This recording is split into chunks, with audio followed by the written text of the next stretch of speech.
Assalamualaikum warahmatullahi wabarakatuh. Selamat pagi pemirsa Tawakal yang dirahmati oleh Allah Subhanahu wa taala. Senang sekali saya Farid Hasan kembali menjumpai Anda. Dan pemirsa, di sebelah saya sudah hadir narasumber bernama Mbak Sisi. Nama ini kami samarkan demi menjaga identitas beliau. Dan selain Mbak Sisi juga sudah hadir bersama kami Ustadz Al-Ngatawi Zastro. Assalamualaikum Ustadz. Waalaikumsalam Mas Farid. Sehat Ustadz? Alhamdulillah sehat-sehat. Syukur Alhamdulillah. Baik, dan pemirsa, Ustadz Zastro ini nanti insya Allah akan memberikan nasihat dan juga jalan keluar bagi permasalahan yang dihadapi oleh Mbak Sisi. Baik, langsung saja Mbak Sisi. Mbak Sisi datang ke Tawakal ingin bercerita ke kita permasalahan hidupnya seperti apa. Nah, saya ingin tanya Mbak Sisi, apa yang paling berat dari Mbak Sisi permasalahan hidup ini? Sebenarnya tidak pernah ada di dalam pikiran saya pada saat saya masih kecil terjadi perpisahan antara orang tua saya. Dikarenakan ayah meninggalkan kami beserta ibu, nggak pulang-pulang, dan juga tidak memberikan kami uang buat makan. Tidak memberikan nafkah begitu? Iya. Sampai sekarang pun ayah nggak pernah kembali. Nah, boleh tahu, Mbak Sisi tahu kenapa ayah meninggalkan keluarga?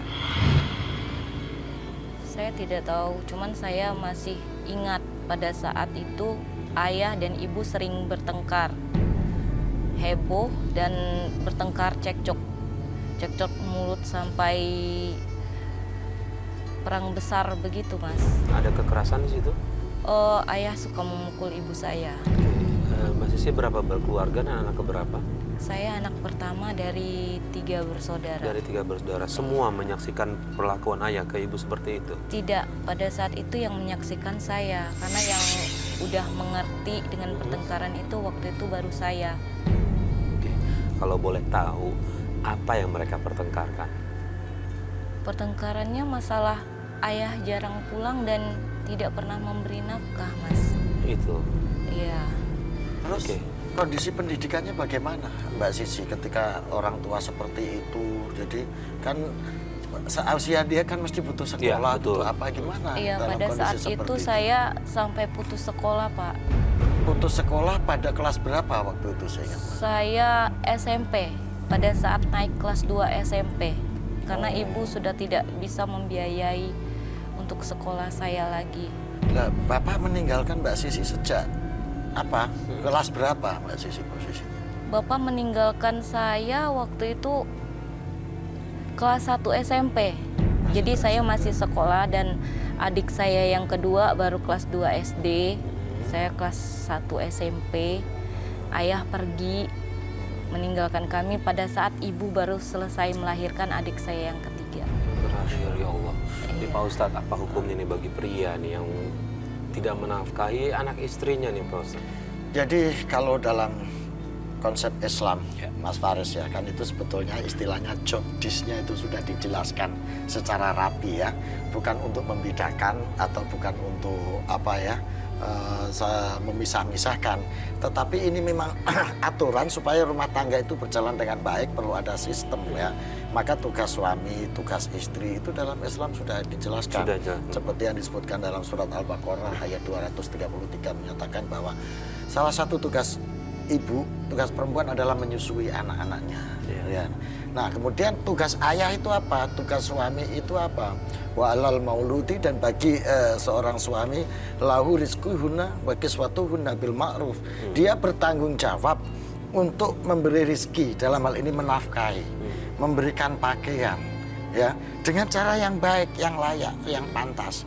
Itu pun dalam Islam masih dikatakan pada kalimat berikutnya sesuai dengan kemampuan. La yukallifullah, tidak ada beban melebihi kemampuan seorang suami untuk menafkahi istri.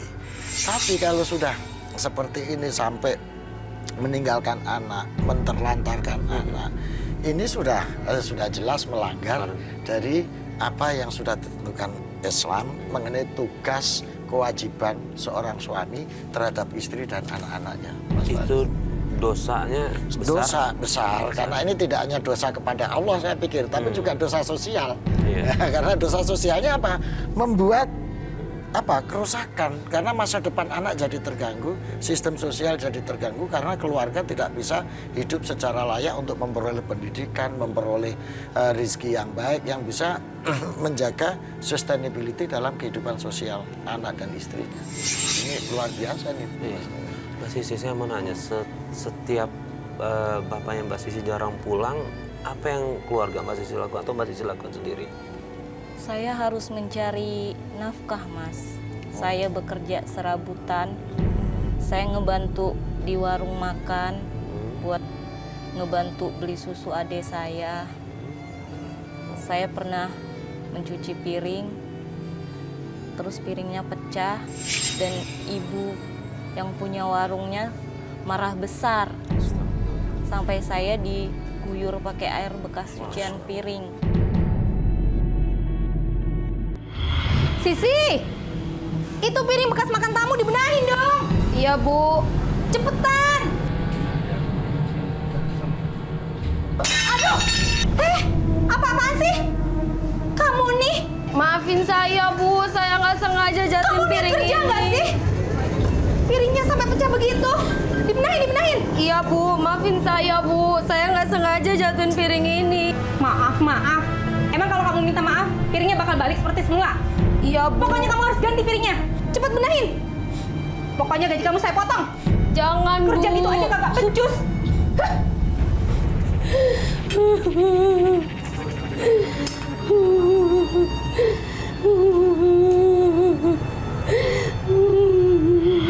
Dan saya tetap harus mengganti dengan dipotong dari gaji harian saya. Mbak Sisi boleh tahu, Ibu bekerja juga atau tidak? Tidak, ibu saya setelah melahirkan itu pendarahan. Karena pada saat melahirkan kita kan kekurangan biaya, Mas. Jadi ibu seadanya diobatin. Ibu pendarahan sampai akhirnya kondisinya semakin parah dan sarafnya kena sampai ibu lumpuh. Jadi makanya Mbak Sisi bekerja di usia berapa tadi yang SMP kelas 2 itu ya? Iya, umur 11 tahun. 11 tahun. Berarti mulai dari masih SD kurang lebih ya? Iya. SD udah pelan-pelan, ya Allah. Nih Pak Ustadz, ada Mbak Sisi ini anaknya tuh udah pasti usianya dini banget nih Pak Ustadz. Betul. Masih anak-anak, tapi dia sudah harus bekerja. Nanggung beban keluarga. Betul. Ini Mas Faris ya, tidak hanya dari segi hukum agama, tapi dari hukum negara pun ini juga melanggar. Karena dalam Undang-Undang 23 tahun 2004 kalau nggak salah ya, yang penghapusan atau pencegahan terhadap KDRT, ini juga sebetulnya disebutkan di salah satu pasalnya bahwa anak-anak itu punya hak untuk memperoleh pendidikan, untuk memperoleh kebutuhan-kebutuhan hidupnya yang layak, dan tidak boleh di situ anak-anak dipaksa bekerja sehingga dia kehilangan kesempatannya untuk belajar, kehilangannya kesempatan untuk bermain. Jadi ini sudah tidak hanya melanggar hukum agama ini. Saya nggak bisa ngebayangin anak seusia 11 tahun ya harus menanggung beban keluarga, punya adik 2, orang tua lumpuh, terus kemudian rezekinya hanya digantungkan melalui anak umur 11 tahun. Saya nggak ngerti orang tua macam apa yang bisa melakukan seperti ini. Tapi saya nggak tahu apakah kondisi ini Bapak tahu atau bisa kontak Bapak ya yang sudah meninggalkan itu, Mbak Sisi. Ya. Tidak, saya tidak tahu kontak Bapak. Saya sangat membenci Bapak saya sejak saat itu. Ustadz ya, di luar dari perlakuan ayahnya seperti itu, kalau untuk Mbak Sisinya sendiri nih Pak Ustadz, apakah dari agama ini mendapatkan pahala yang besar dia bisa? Sudah pasti Mas Faris ya, karena Mbak Sisi ini bagi keluarganya sudah menjadi pahlawan. Jadi dalam keadaan terjepit, dalam keadaan terpepet, dia harus survive, dia harus hidup. Ayahnya sudah berkintah kemana, sementara kondisi ibunya lumpuh dan kondisi ibunya masih butuh makan, kondisi adik-adiknya butuh makan, butuh pendidikan. Nah, yang perlu kita eksplor lebih jauh, apakah tidak ada saudara-saudara mungkin yang dari bapak maupun dari ibu yang bisa ngebantu gitu, Pak Sisi? Saudara-saudara bapak saya, keluarganya nggak ada yang peduli, Pak Ustadz. Tapi masih tinggal di kampung itu ya? Masih, tapi mereka seperti nggak peduli dengan kami. Oke. Mbak Sisi tadi kan kerja saat ibu sakit ya, lumpuh dari gara-gara pendarahan itu ya. Iya. Boleh tahu berapa lama merawat ibu seperti itu? Saya merawat Dengan ibu kondisi seperti itu. 3 tahun, Mas. Karena keterbatasan untuk biaya.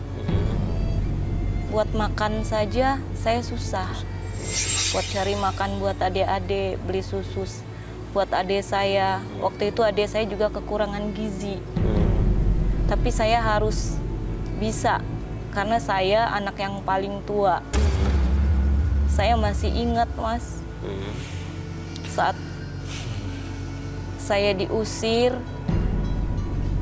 oleh keluarga bapak saya karena saya cuma minta tolong sama bibi saya, Bi, ini adik saya lagi sakit, ibu saya lagi sakit, kami butuh untuk beli susu. Mereka pura-pura nggak tahu. Mereka berpikir ibu saya hanya apa sih, Mas? Pura-pura sakit. Pura-pura sakit dan selalu merongrong ayah saya. Padahal mereka nggak tahu apa yang terjadi dengan saya, dengan kami, dengan adik-adik saya. Terus kemudian setelah diusir, di situ diusir. Iya, setelah itu saya tidak pernah mau lagi menginjakan kaki di situ. Saya menganggap mereka sudah tidak ada. Mereka sudah mati. Saya cuma punya ibu saya pada saat itu. Saat ibu saya meninggal, saya menjadi semakin benci sama laki-laki. Jadi ibu meninggal di 3 tahun selama Mbak Sisi merawat itu ya? Ayah nggak tahu juga? Ayah saya tidak tahu karena dia tidak ada kabar. Keluarga lain tapi dikabarin kalau ibu meninggal? Ada yang datang, anggota keluarga dari ayah? Tidak ada. Tidak ada. Mereka tidak peduli. Saya sudah coba buat menghubungi teman-teman ayah saya, mencoba buat menanyakan. Karena pada saat itu yang saya tahu, ayah saya terakhir pergi bilangnya kerja ke Pulau Kalimantan, kerja proyek di sana. Jadi akhirnya saya cari ke teman-temannya, tidak ada yang tahu. Dan saya mendengar kabar, waktu itu ibu sedang sakit parah-parahnya. Saya mendengar kabar kalau ayah saya sudah menikah lagi dengan janda di sana, di warung yang dia sering makan. Pak Ustadz, ini gimana nih Pak Ustadz?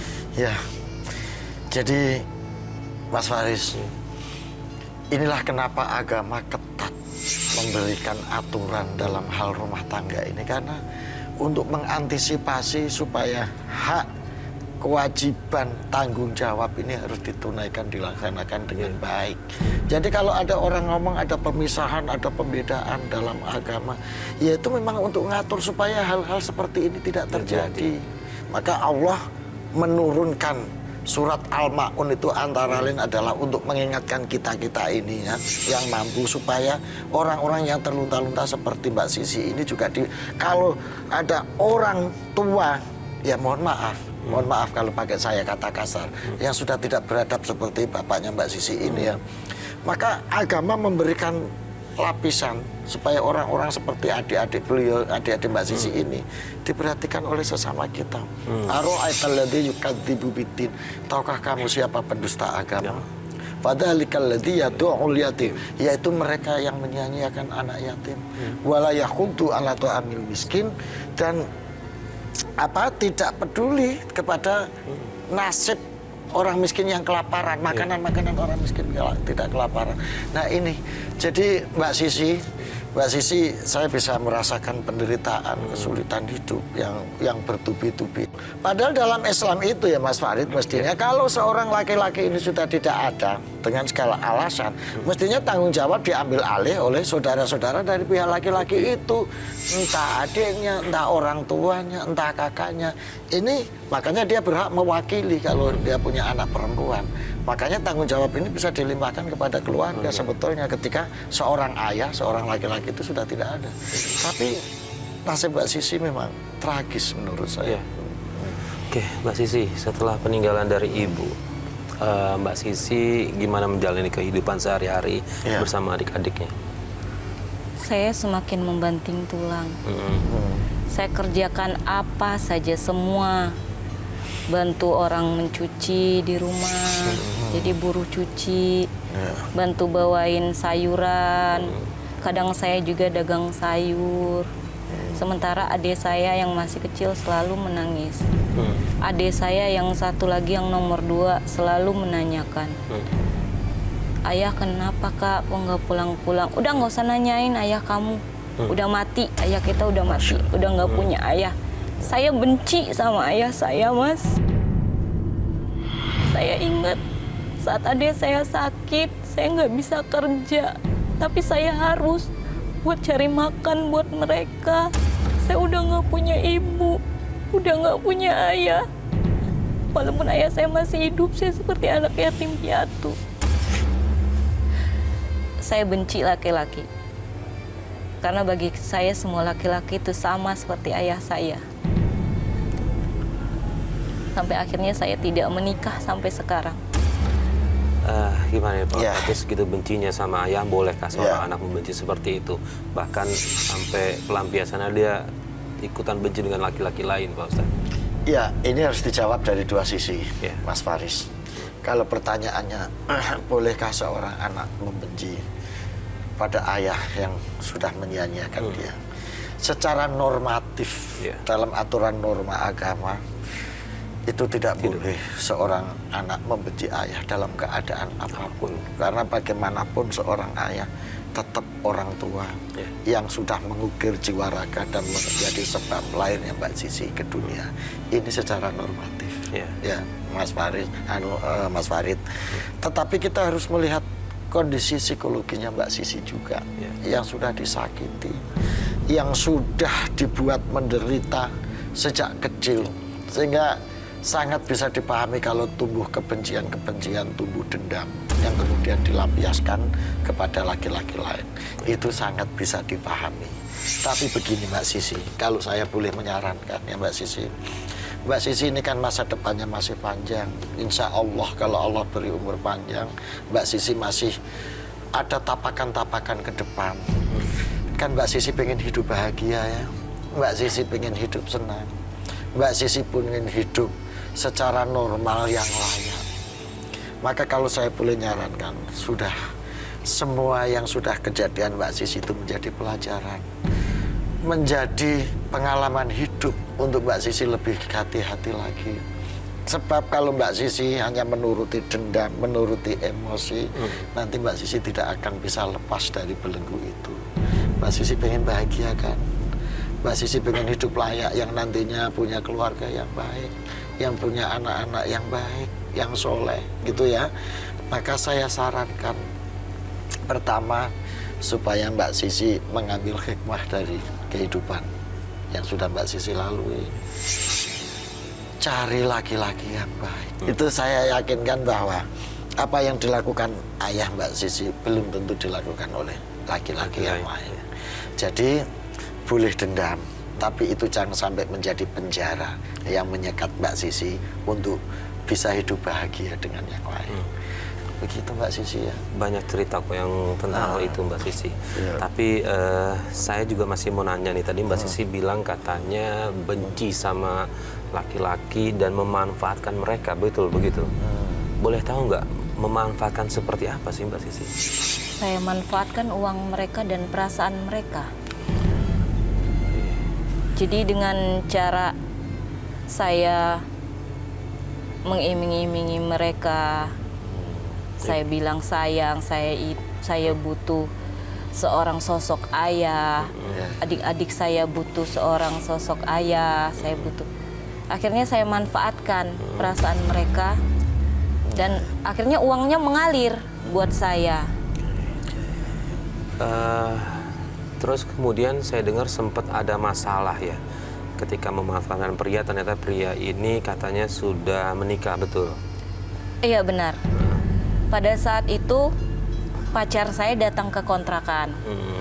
Jadi dia mengajak saya untuk hubungan yang lebih serius. Pada saat itu saya tidak mau karena memang saya tidak punya tujuan sama sekali untuk hubungan yang serius. Saya cuma bertujuan untuk menyakitin hatinya saja. Ternyata tidak berapa lama ada perempuan datang mengaku istrinya, ngelabrak saya marah-marah. Saya juga balik marah dong. Saya tidak tahu dan dia juga datang ke rumah saya. Saya marah-marah, ternyata pacar saya malah ngebelain dia. Akhirnya saya usir mereka, rumah saya. Saya malu sama tetangga. Sayang, makin hari aku makin cinta aja sama kamu. Kamu mau nggak jadi istri aku? Ya Mas, aku juga cinta banget sama kamu. Bener. Iya, ya udah cepet dong Mas, lamar aku, nikahin aku dong Mas. Iya sayang, secepatnya aku bakalan nikahin kamu kok. Kamu yang sabar ya sayang ya. Iya Mas, diminum Mas.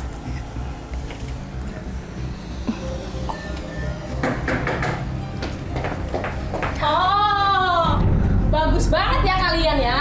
Jadi begini Mas, kelakuan kamu bilang pulang kerja telat dan lembur segala macam. Apa-apaan ini? Bagus banget kalian. Kamu tuh cantik-cantik sayang banget ya. Ternyata pelakor. Lo siapa ya? Datang-datang marah-marah ke rumah orang. Lu mau tahu siapa gua, ha? Ini suami gua yang sah. Tahu itu? Mas, katanya kamu gak punya istri Mas. Gimana sih Mas? Ngapain sih kesini? Udah Apaan sana sih? pulang. Mas aja ngapain sini, ha? Ngapain? Enak banget. Pulang telat, lembur alasannya. Udah pulang. Nggak taunya main sama pelakor. Udahlah Mas, aku nggak mau jadi istri kedua kamu. Aku nggak mau dibilang pelakor kayak gini. Sabar sih. Ibu, keluar ibu dari rumah saya. Masa diusir, gua juga pasti keluar. Ya udah ibu keluar dari rumah saya. Pelakor lu. Datang-datang ke rumah orang marah-marah. Pergilah semua. Pak Ustadz, mungkin kita dan pemirsa tahu, mungkin Mbak Sisi juga, saya rasa mungkin tahu apa yang Mbak Sisi lakukan ini salah. Tapi gimana nih Pak Ustadz untuk bisa membentengi diri dari hal-hal, dari niat yang ingin seperti itu yang dilakukan oleh Mbak Sisi? Mbak Sisi, jalan hidup Mbak Sisi sudah sangat menderita. Ya. Jangan sampai ini ditambah dengan cara-cara yang keliru untuk menghindar dari penderitaan itu. Karena ibaratnya kalau kita keluar dari penderitaan dengan cara yang salah, itu ibarat pepatah keluar dari mulut singa masuk mulut buaya. Itu tidak akan menyelesaikan masalah.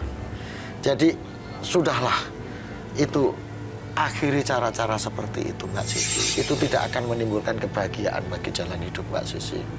Yang sudah terlanjur ya sudah, yang sudah berlalu ya sudah. Mbak Sisi pernah disakiti orang tua, pernah dihancurkan masa depannya oleh orang tua.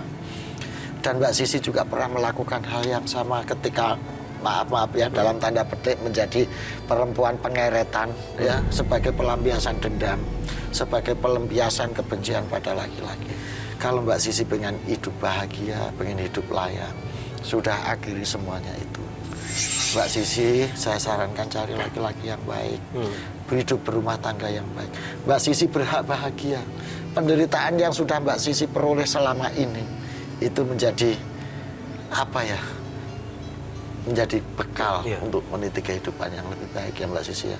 Apakah Mbak Sisi tidak ingin untuk hidup bahagia yang normal gitu punya, atau memang mau terbelenggu dalam dendam dan benci secara terus-menerus? Saya ingin hidup normal.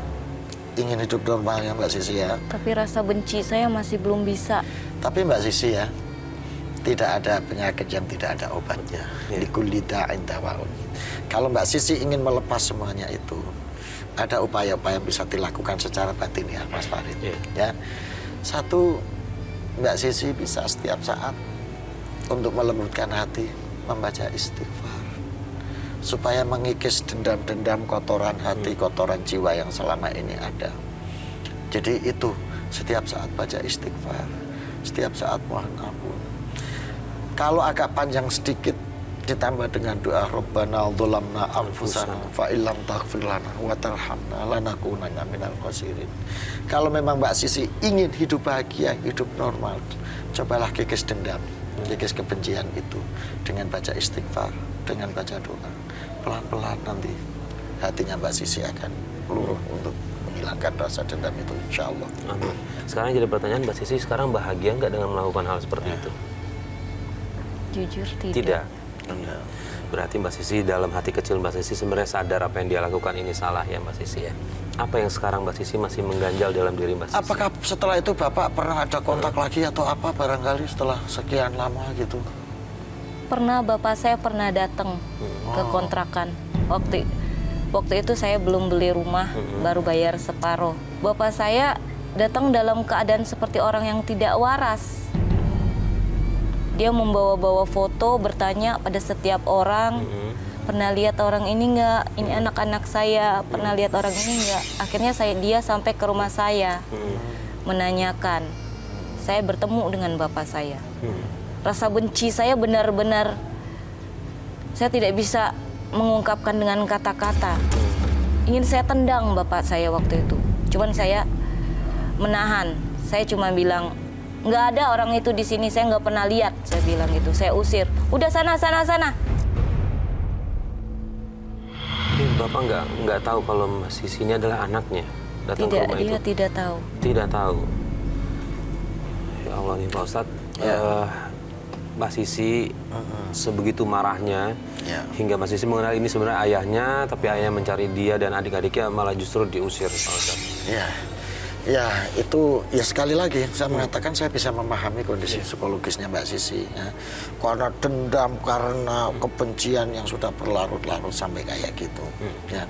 Tetapi tetap aja saya sarankan itu tidak ada gunanya, karena itu hanya akan menambah masalah yang baru dan hanya akan menambah juga penderitaan-penderitaan yang lain gitu. Jadi kalau Busle sekali lagi saya sarankan Mbak Sisi ya, kalau Mbak Sisi memang pengen hidup bahagia, pengen hidup yang lebih meningkat tarafnya, sudah. Jadi bagaimanapun itu adalah orang tua Mbak Sisi. Siapa tahu dengan sikap Mbak Sisi yang berubah, nanti orang tua juga akan berubah. Dia mengakui segala khilaf dan dosanya. Dia mengakui segala apa yang sudah dia lakukan itu. Dan saya kok yakin kalau Mbak Sisi bisa ini berbuat baik, bisa melupakan semuanya itu, kebahagiaan akan datang ke depan kehidupan Mbak Sisi ya. Setelah mengusir ayah Mbak Sisi, abis itu ada informasi lagi nggak keberadaan ayah Mbak Sisi di mana? Tidak ada sama sekali. Sudah hilang sampai sekarang, nggak ada kabar. Sampai sekarang tidak ada, karena saya memang tidak mencari, saya tidak pengen tahu. Kalau adiknya Mbak Sisi sendiri pernah ingin cari tahu? Bertanya tentang ayah atau gimana? Mbak Sisi ngejelasin masih tetap kalau ayah sudah meninggal begitu ke adik-adiknya? Tidak, sepertinya adik-adik saya tidak mau menyakiti hati saya untuk menanya, karena mereka tahu kalau saya sangat membenci ayah saya. Oke. Mbak Sisi, ada nggak niat untuk menikah gitu ke depannya? Nggak terketuk hati gini, adik sendiri sudah menikah, sudah keluarganya alhamdulillah sehat semua, baik gitu. Mungkin saya barangkali masih trauma, Mas Farid. Masih trauma sama laki-laki. Ya, dan trauma itu sampai kapan Mbak Sisi? Kan Mbak Sisi berhak bahagia, Mbak Sisi berhak hidup layak, membangun rumah tangga yang sakinah mawadah warahmah. Baik Pak Ustadz, kira-kira doa apa yang bisa dipanjatkan Mbak Sisi ini atau pemirsa di rumah yang ingin mencari jodoh yang baik Pak Ustadz? Ya, doa untuk jodoh yang baik itu adalah doa yang seperti yang Allahumma alif, ya Allah, lembutkan hati kami, berilah jodoh kami. Kalau nggak bisa dengan bahasa Arab, bahasa Indonesia saja, itu lebih gampang, lebih sampai ke hati. Bahwa ya Allah, berikanlah saya jodoh yang baik, berikanlah saya jodoh yang bisa menjadi pemimpin, yang bisa menjadi imam dalam kehidupan saya. Sebagaimana Engkau memberikan jodoh Siti Khadijah dengan Nabi Muhammad, sebagaimana Engkau memberikan jodoh Sayyidatina Zulaikha dengan si Yusuf. Mudah-mudahan jodoh ini bisa membimbing saya dunia dan akhirat. Gitu Mbak Sisi. Kalau Mbak Sisi nggak bisa doa dengan bahasa Arab, doa dengan itu. Kemudian baca Fatihah secara khusyuk, baca sholawat secara khusyuk. Yang itu akan menjadi penenang hati dan jiwa Mbak Sisi. Gitu ya Mbak ya. Jangan terlalu lama terjebak dan terpenjara oleh dendam dan benci. Yang itu membuat kebahagiaan Mbak Sisi jadi terganggu. Coba kalau bahasa anak muda sekarang lebih move on ya, begitu Ya, Pak Hasan, lebih move on, gitu. Kita tahu ini berat karena Mbak Sisi disakitin sama sosok laki-laki yang harusnya melindungi Mbak Sisi, tapi Mbak Sisi tidak bisa mendapatkan itu. Tapi kenapa tidak coba untuk membuka diri? Ya. Setidaknya banyak doa, coba banyak berteman, siapa tahu dari situ jodoh datang. Ya.